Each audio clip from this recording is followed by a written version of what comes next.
Hi everyone, let's deep dive into Starboard and how it leverages Kubernetes native resources or built-in resources to perform scans.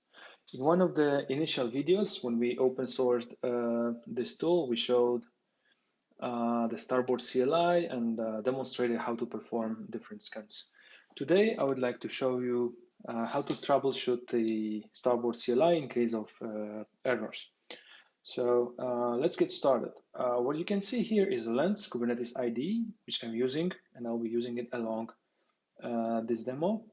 I also have a kind cluster, Kubernetes in Docker, up and running with a single node.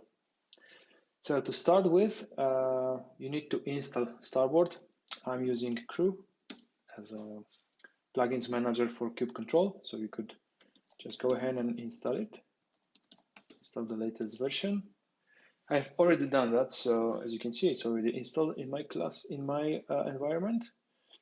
And then we could just go ahead and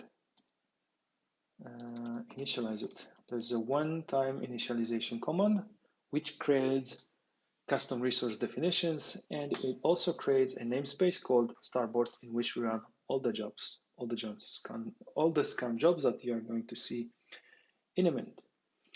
All right, so with the initialization done, we could also see it in the Lens interface. I think it's not refreshing it immediately, as is the case for Octant, but yes, finally, yes, we get the list of 4 resources, and we are going to focus on vulnerabilities. So we don't have any instances of vulnerabilities report yet. In order to get one, we have to create a workload. Let's create maybe the namespace first.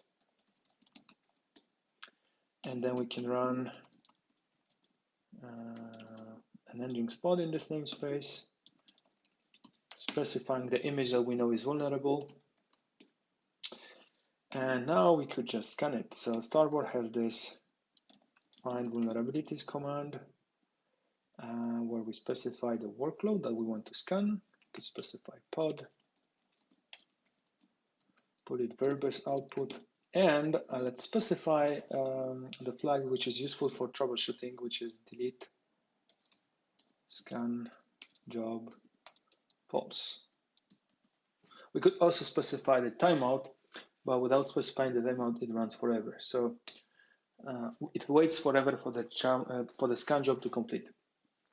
As you can see, and I think we can also display that in the Lens interface.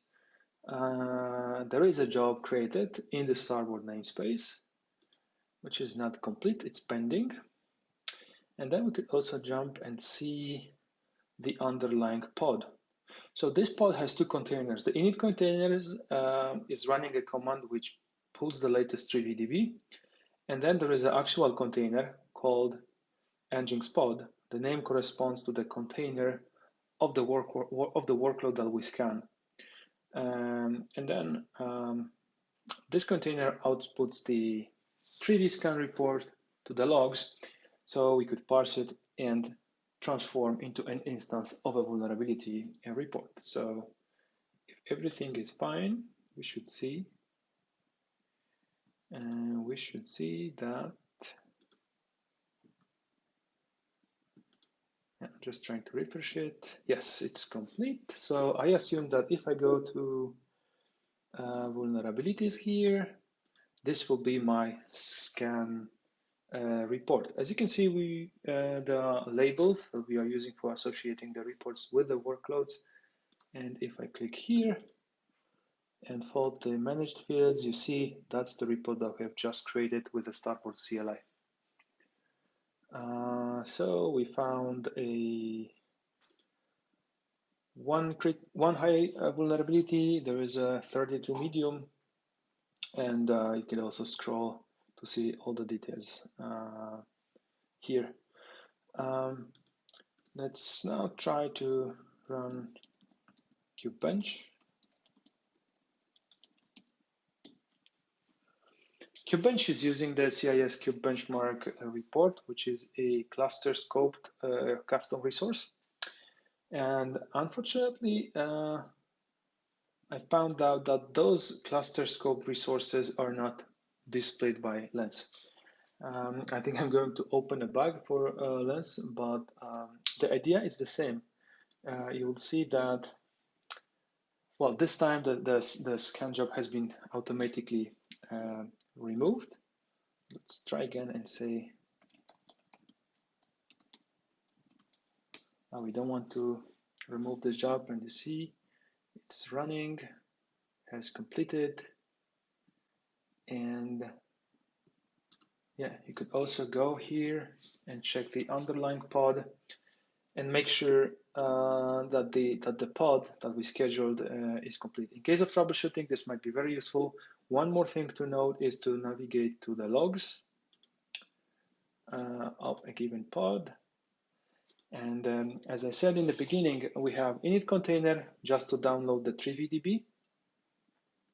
So make sure that the exit code of this container is 0.